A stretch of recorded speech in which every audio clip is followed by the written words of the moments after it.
Hello, welcome to another video.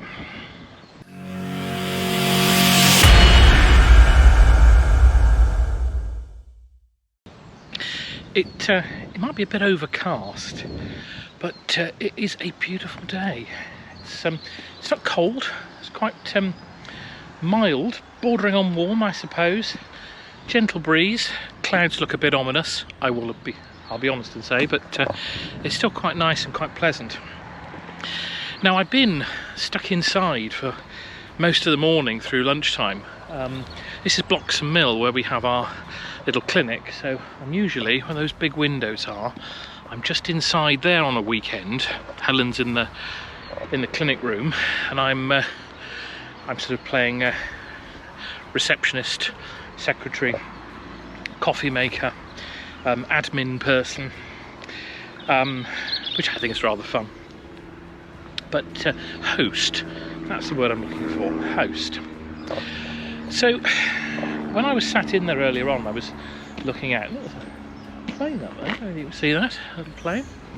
When I was inside earlier, I just thought, wouldn't it be lovely just to come outside for a little tiny bit, because we spend our lives indoors sometimes, and we don't really take time to appreciate just the simple pleasures. And even though this is an office building, and it's a nice one in the country. So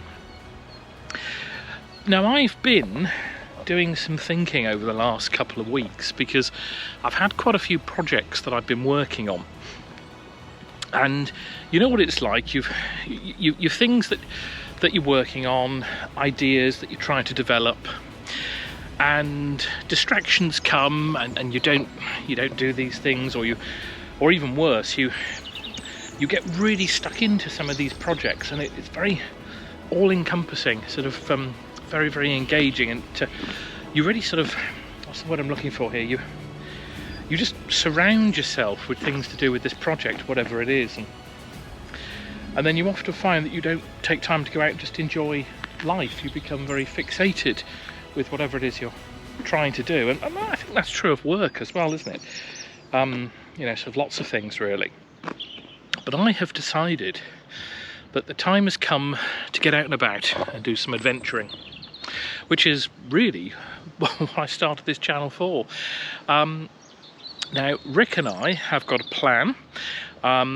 We are going to start going out and seeing some National Trust properties, National Trust and English Heritage actually. And it really, I think, it's something to sort of get us out and about, give us an excuse to go out, a reason, and obviously to make some videos as well. And there's so much noise here, I don't know what's going on. It's a lovely quiet place, there's all these planes. But I have been looking at a camper van again.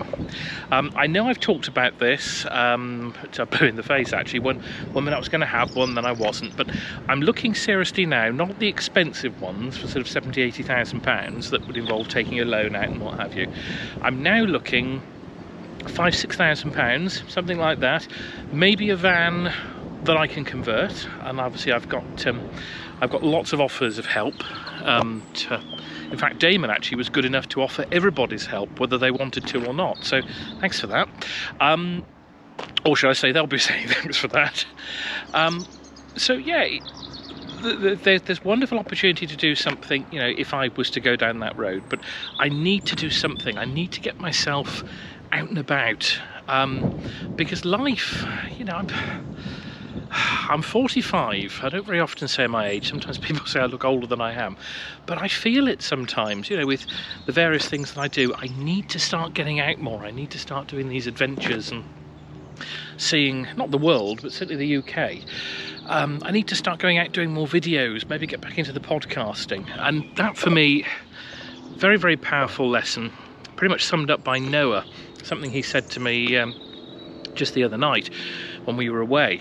And he said, Dad, he said, if I was to offer to give you £15 million, but there's only one catch, and the catch is you won't wake up tomorrow, would you take it? He asked me, and I said, well, no, obviously. So he asked, okay. He said, is there any amount of money that you'd be prepared not to wake up tomorrow for? And I said, no.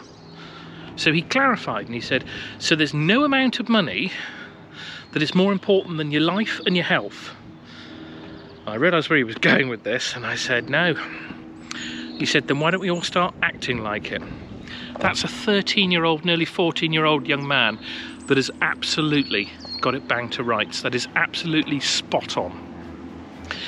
So, my message for this week, if you like, although I enjoy doing little business projects and what have you, I've got to take a bit of a pause, and I've got to start going out and living life while I still can, while the body's able to. Playing up there. So that's the lesson, I think, from a 13-year-old young man. Very sensible one too. So this was just a little update about well, just about that really, and to say if anyone's got any suggestions at all on little mini camper vans, projects, anything like that that I could sort of do, you know, what I mean is any ideas for particular cars or vans that would make good campers as a baseline.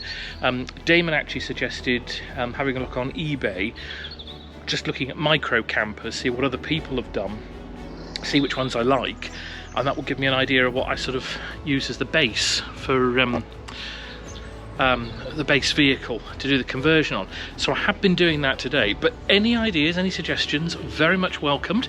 I think that brings us to the end of this little video really.